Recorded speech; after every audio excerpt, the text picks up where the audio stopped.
बिस्मिल्लाहिर्रहमानिर्रहीम। स्टूडेंट्स अस्सलाम वालेकुम। तो चलिए स्टार्ट करते हैं फ़िज़िक्स 1 का लेक्चर 2, जिसका टाइटल है काइनेमैटिक्स 1। सबसे पहले हम देखेंगे काइनेमैटिक्स की डेफिनेशन। ठीक है, इसकी डेफिनेशन ये है कि kinematics is derived from the Greek language word kinesis which means motion. Kinematics का जो वर्ड है वो ग्रीक लैंग्वेज के एक वर्ड काइनेसिस से ड्राइव किया गया है, जिसका मतलब है motion. It deals with the motion of objects without considering the forces that causes the motion. ठीक है, ये फिज़िक्स की वो ब्रांच है जिसमें हम मोशन को स्टडी करते हैं, लेकिन मोशन की वजह जो फोर्सेस बनती हैं उनको नहीं स्टडी करते। मीन्स कि हम ये स्टडी करते हैं कि मोशन मतलब कैसे हो रही है, लेकिन ये नहीं स्टडी करते हैं कि मोशन क्यों हो रही है। ठीक है, मतलब जिन फोर्सेस की वजह से मोशन हो रही है, हम उन फोर्सेस को नहीं स्टडी करते इसमें। ठीक है, नेक्स्ट हमारे पास है फंक्शन। ठीक है, इसमें हमें एक स्पेशल टाइप के फंक्शन की ज़रूरत पड़ेगी, इसलिए हम फंक्शन को डिफ़ाइन करते हैं यहाँ पे। ठीक है, it is a machine when we give input function gives us output. ठीक है, फंक्शन एक मशीन की तरह होता है। जब हम उसको एक इनपुट देते हैं तो वो रिज़ल्ट के तौर पर हमें एक आउटपुट देता है। ठीक है, फॉर एग्ज़ाम्पल अगर y is equal to x square हमारे पास एक फंक्शन है, तो हम इसमें जब x की वैल्यू x2 पुट करते हैं तो हमारे पास y 4 आता है। ठीक है, मीन्स कि ये फंक्शन को जो भी हमें x की वैल्यू दी हुई होती है, ये फंक्शन उसको स्केयर कर देता है। ठीक है, फंक्शन का ये मकसद है। For motion we require position of a body with respect to some origin. जब भी हम किसी बॉडी की मतलब मोशन को डिस्कस करते हैं तो हमें सबसे पहले उसकी पोजीशन की रिक्वायरमेंट होती है। पोजीशन का पता हो विद रिस्पेक्ट टू ओरिजिन, यानी ओरिजिन के हिसाब से उसकी पोजीशन कहाँ है। इसी तरह हम फिर उसकी मोशन को डिस्क्राइब कर सकते हैं। x of t is the special function that gives the position of a body at time t। x of t एक ख़ास फंक्शन है जो कि टाइम t पर बॉडी की पोजीशन बताता है हमारे पास। ठीक है, तो सबसे पहले हम देखते हैं कुछ टॉपिक्स हैं जो काइनेमैटिक्स के इम्पोर्टेंट, उनको देखते हैं, जो कि बहुत ही कंफ्यूज्ड टॉपिक्स हैं। स्टूडेंट्स बहुत ज़्यादा कंफ्यूज होते हैं उनमें। सबसे पहले है डिस्प्लेसमेंट वर्सेस डिस्टेंस। डिस्प्लेसमेंट और डिस्टेंस में क्या फ़र्क है। ठीक है, सबसे पहले हम डिस्प्लेसमेंट, एक पॉइंट डिस्प्लेसमेंट का पढ़ेंगे, फिर डिस्टेंस का पढ़ेंगे। ठीक है, तो डिस्प्लेसमेंट हमारे पास it is a vector quantity needs both magnitude and direction. ठीक है, डिस्प्लेसमेंट जो होता है वो एक वेक्टर क्वांटिटी होता है और उसके लिए मैग्नीट्यूड और डायरेक्शन दोनों की ज़रूरत होती है। जबकि डिस्टेंस जो हमारे पास है it is a scalar quantity needs only magnitude for description. ठीक है, डिस्टेंस हमारे पास स्केलर क्वांटिटी है और इसकी डिस्क्रिप्शन के लिए हमें सिर्फ मैग्नीट्यूड की ही ज़रूरत पड़ती है। ठीक है, अब displacement, it is the shortest distance between two points. ठीक है, ये शॉर्टेस्ट डिस्टेंस मतलब कि शॉर्टेस्ट डिस्टेंस जो दो पॉइंट्स के दरमियान होगा उसको हम डिस्प्लेसमेंट बोलेंगे। और distance it is the actual path travelled by an object between two points. ठीक है, और डिस्टेंस जो होता है वो एक्चुअल जो पाथ उसने कवर किया है ऑब्जेक्ट ने, वो हमारे पास डिस्टेंस होगा बिटवीन टू पॉइंट्स। ठीक है, अभी हम इसकी एग्जांपल्स देखते हैं नेक्स्ट। ठीक है, डिस्प्लेसमेंट को हम रिप्रेजेंट कैसे करते हैं, डेल्टा एक्स। ठीक है, डेल्टा एक्स का मतलब है चेंज इन एक्स। ठीक है, मिसाल के तौर पे t2 टाइम पे उसकी पोजीशन xt2 थी, t1 टाइम पे उसकी पोजीशन xt1 है। ठीक है, हम इसको शॉर्टली जो है x2 माइनस x1 भी लिख सकते हैं। ठीक है, यानी कि आप फाइनल पोजीशन को इनिशियल पोजीशन से अगर आप सब्ट्रैक्ट कर देंगे तो वो हमारे पास डिस्प्लेसमेंट आ जाएगा। ठीक है, इसी तरह अगर एक ऑब्जेक्ट 5 मीटर ईस्ट की तरफ गया है और 4 मीटर जो है वो वेस्ट की तरफ गया है, तो उसका डिस्प्लेसमेंट जो है ये वाला वेक्टर होगा, ये वाला शॉर्टेस्ट। ठीक है, ये सीधा वेक्टर जो है शॉर्टेस्ट डिस्टेंस जो दो पॉइंट्स के दरमियान होगा, 5 minus 4 is equal to 1 metre. ठीक है, और ईस्ट में होगा। ठीक है, देखें आपको बताया था कि डिस्प्लेसमेंट के लिए हमें डायरेक्शन की भी ज़रूरत होती है, तो जब हम 1 मीटर बताएंगे तो साथ उसके ईस्ट भी लगाएंगे। ठीक है, किस डायरेक्शन में है ये। ठीक है, उसके बाद हमारे पास डिस्टेंस है, distance can not be negative, distance जो है वो कभी भी नेगेटिव नहीं हो सकता, ठीक है। तो यही आप मिसाल लें, यहाँ पे 5 मीटर इस तरफ गया है, 4 मीटर इस तरफ गया है ऑब्जेक्ट, ठीक है। और इसका जो डिस्टेंस होगा वो इनको ऐड अप करके 5 + 4 यानी टोटल जो एक्चुअल पाथ उसने कवर किया था, टोटल एक्चुअल पाथ वो तो ये था ना, 5 + 4 = 9 मीटर डिस्टेंस हो जाएगा, ठीक है। अब हमारे पास ये हम एग्जांपल्स के ज़रिए डिस्टेंस और डिस्प्लेसमेंट को कवर समझने की कोशिश करते हैं, ठीक है। ये हमारे पास एक ग्राफ है, T1 पे उसकी पोजीशन x1 थी मतलब 10 पे, T2 पे उसकी पोजीशन x2 मतलब 30 पे हो गई, ठीक है। अब इसका जो डिस्प्लेसमेंट होगा डेल्टा x वो होगा x2 - x1 यानी फाइनल पोजीशन से इनिशियल पोजीशन आप सब्ट्रैक्ट कर दें तो 30 - 10 = 20 मीटर, ठीक है। अब T2 टाइम पे उसकी पोजीशन x2 थी जिसको 10 बताया गया है, T1 पॉइंट पे उसकी पोजीशन x1 30 थी, ठीक है। डेल्टा x हमारे पास x2 - x1 10 - 30 = -20 मीटर। अब ये देखें कि इसके साथ माइनस आ गया है, इसका मतलब है कि जो डिस्प्लेसमेंट है वो माइनस भी हो सकता है, ठीक है।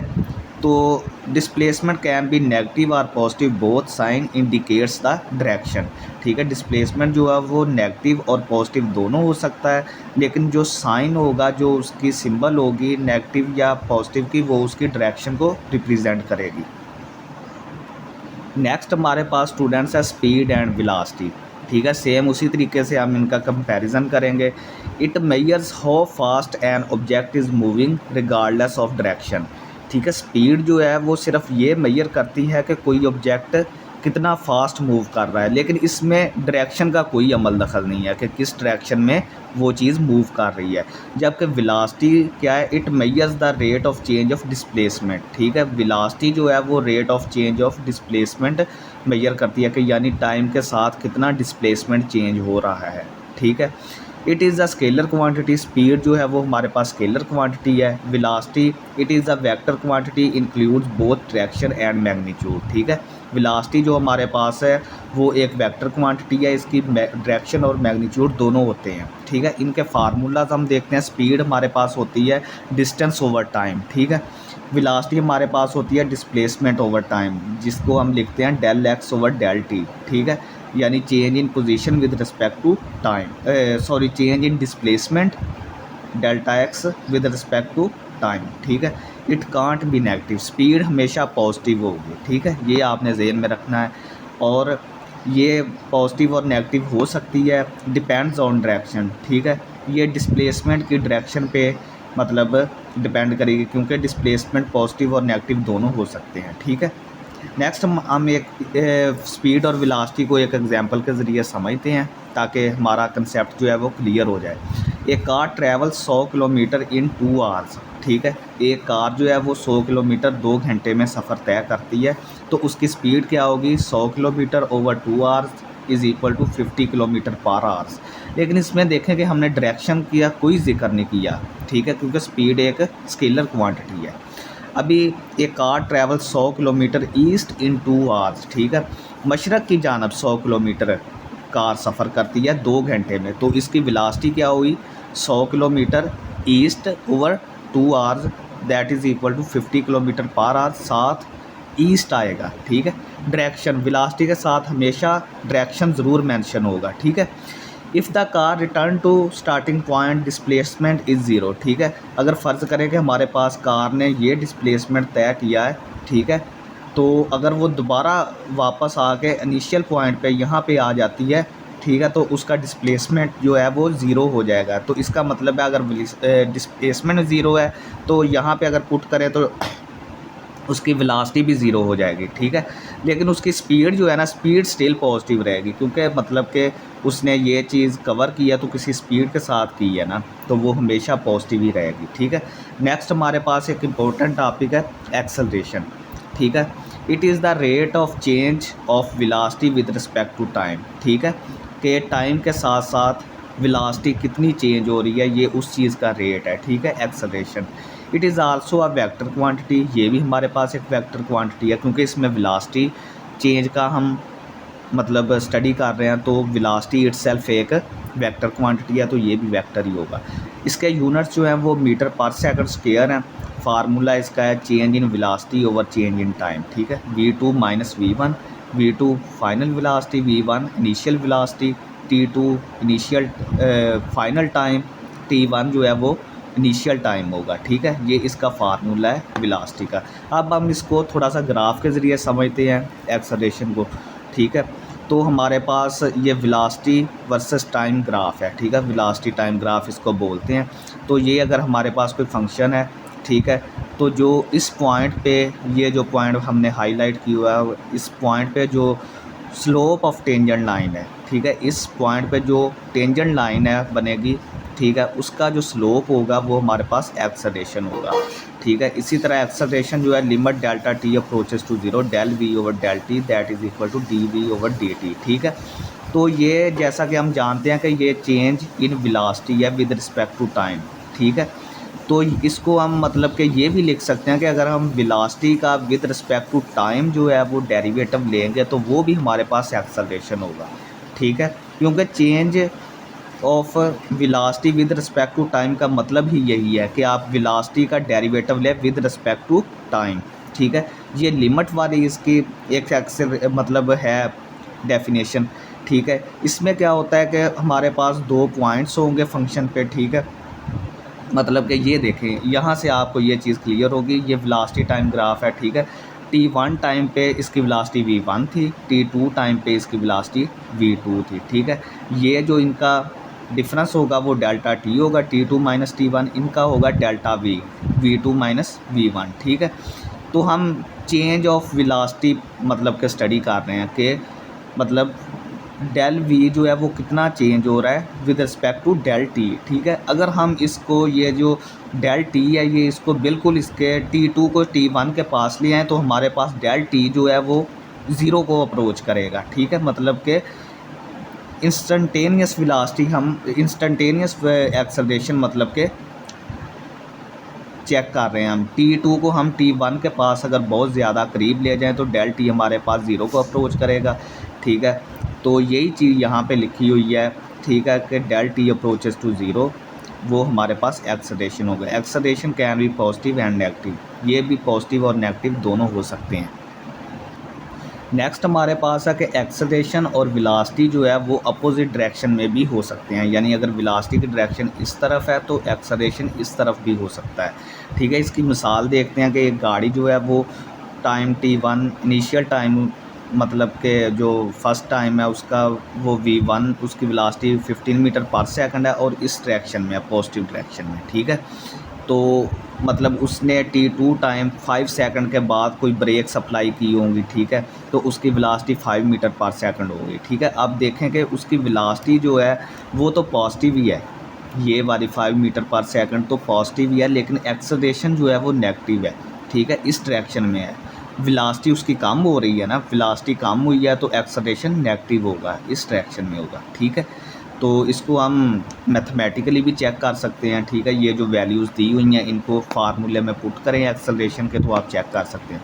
v2 minus v1 t2 minus t1 में तो v2 5 है minus 15, 5 minus 0 is equal to minus 10 over 5 that is equal to minus 2 metre per second, ठीक है। ये उसका एक्सेलरेशन होगा और नेगेटिव एक्सेलरेशन को डिसलरेशन भी बोलते हैं, ठीक है, ये आपने याद रखना है। तो नेक्स्ट हमारे पास है कांस्टेंट एक्सेलरेशन।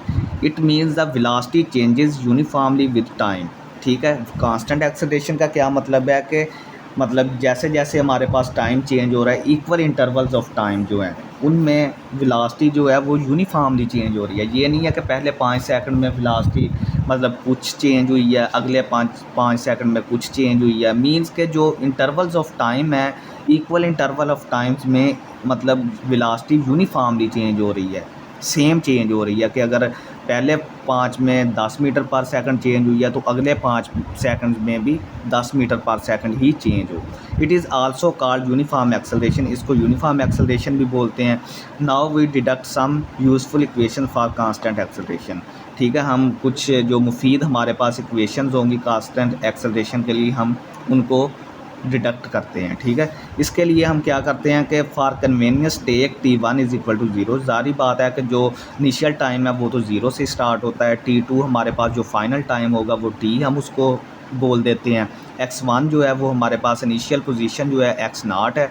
x2 जो फाइनल पोजीशन है उसको हमने x बोल दिया। v1 जो है वो हमारे पास इनिशियल वेलोसिटी है, उसको v0 बोल दिया। v2 हमारे पास फाइनल वेलोसिटी है, उसको हमने v बोल दिया। इफ़ एक्सेलरेशन इज़ कांस्टेंट, ये आप बात आपने ज़हन में रखनी है कि जब भी एक्सेलरेशन हमारा कांस्टेंट होगा तो उसमें जो इंस्टेंटेनियस एक्सेलरेशन या कांस्टेंट एक्सेलरेशन होगा वो एवरेज एक्सेलरेशन के बराबर होगा। ये चीज़ जो है, ठीक है, instantaneous acceleration is equal to average acceleration, ठीक है। अब हम इसमें चीज़ें मतलब के फार्मूले इनके लिखते हैं, ठीक है। एक्सेलरेशन का फार्मूला हमारे पास ये पढ़ा है हमने, ठीक है। तो इसमें जो है वो हमारे पास जो हमने ये चीज़ें यहाँ पे लेट की हैं वो कीमतें रखते हैं। v2 की जगह पे v रख दिया, v1 की जगह पे v0, t2 की जगह पे t1 की जगह पे 0, ठीक है। इसको हम अगर मतलब के इक्वेशंस को करें, हम सॉल्व करें तो t जो है वो उस तरफ चला जाएगा, at is equal to v minus v0 हो जाएगा, ठीक है।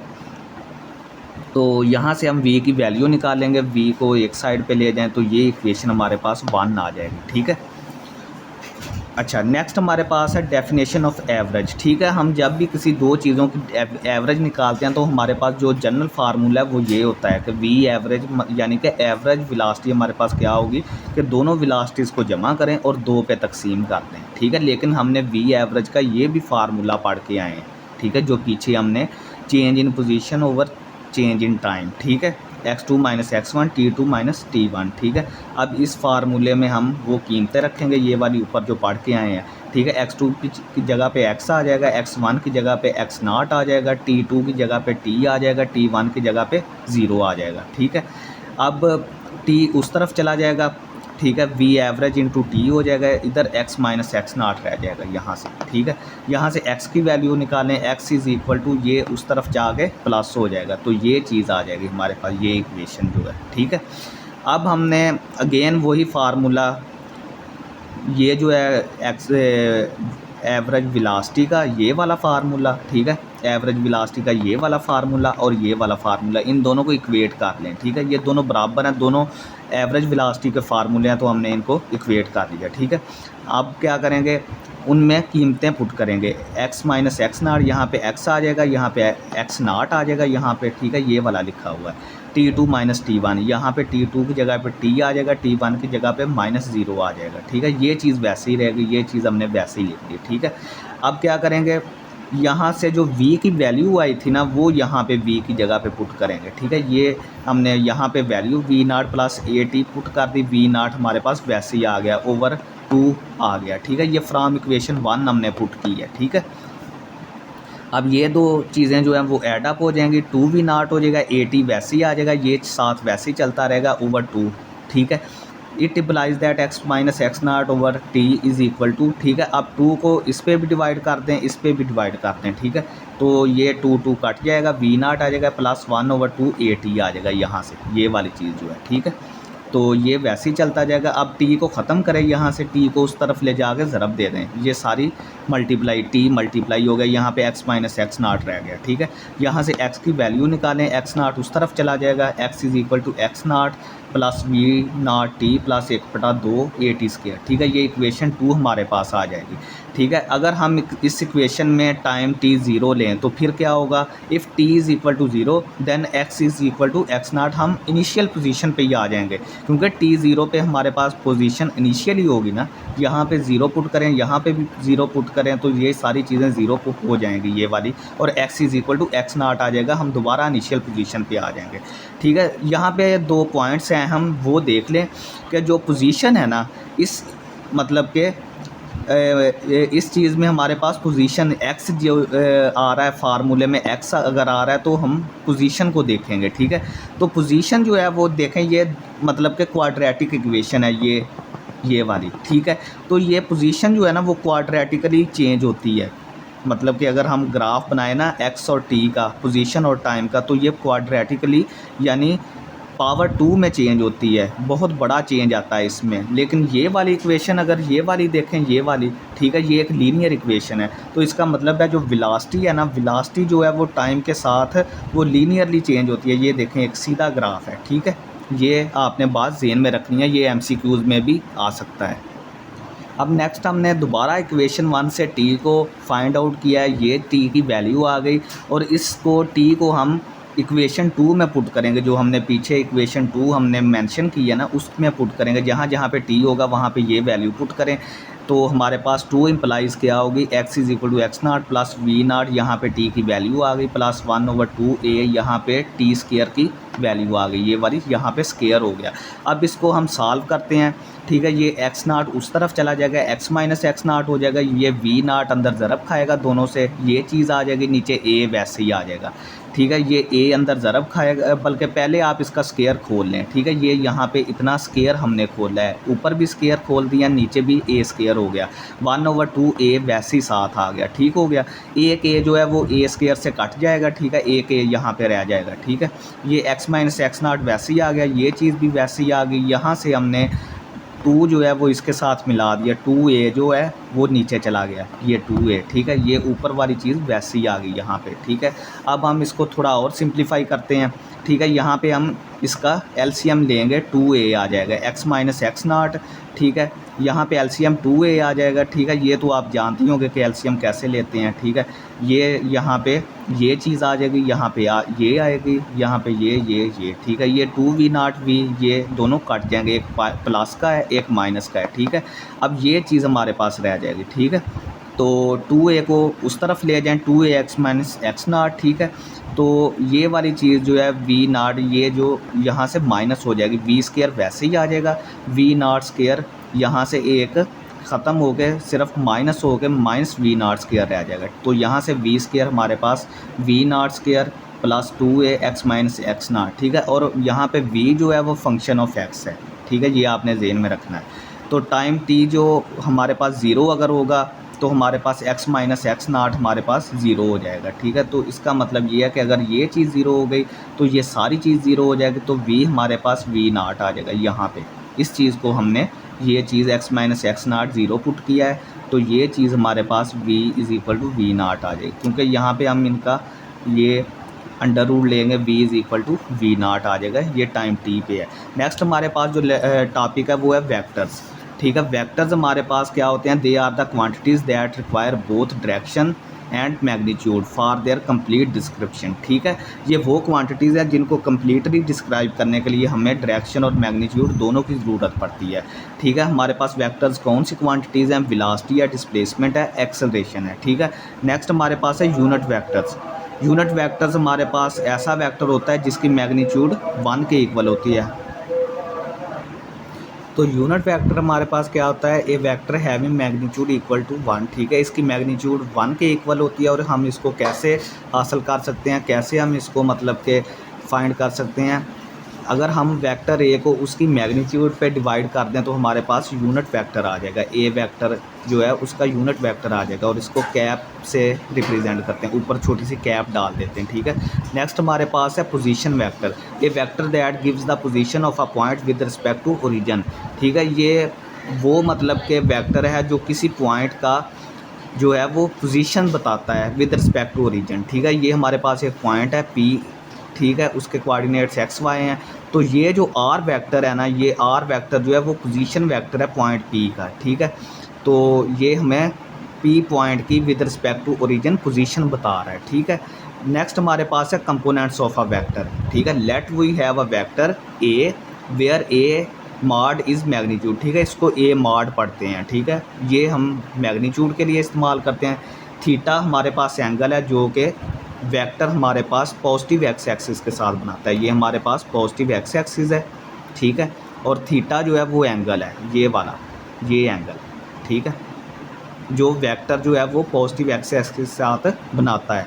This components then components in 2D are, ठीक है, 2D में जो कंपोनेंट्स होते हैं हमारे पास, ठीक है, वो कौन से होते हैं, एक्स कंपोनेंट हमारे पास ये वाला ए कॉस थीटा, वाई कंपोनेंट हमारे पास ए वाई जो है वो ए साइन थीटा होगा। तो हम वेक्टर को किस तरह लिख सकते हैं, ए वेक्टर को ए x I plus A Y जे, और आई और जे जो है वो यूनिट वेक्टर्स हैं अलोंग एक्स वाई, ठीक है। तो इसकी जो मैग्नीट्यूड हम कैसे निकाल सकते हैं, वो जो है वो इनके जो कंपोनेंट्स हैं उनको स्केयर कर देंगे और अंडर रूट ले लेंगे, स्केयर करके प्लस कर देंगे, A x square plus A y square whole under root, ठीक है। थीटा हम कैसे निकालेंगे, थीटा हमारे पास आ जाएगा tan इनवर्स मतलब कि y ओवर x, ठीक है। ये यहाँ पे इसका y कंपोनेंट, यहाँ पे x कंपोनेंट और tan का इन्वर्स ले लेंगे तो हमारे पास थीटा आ जाएगा, ठीक है। नेक्स्ट हमारे पास है वेक्टर एडिशन, यानी हम वेक्टर्स को ऐड कैसे कर सकते हैं।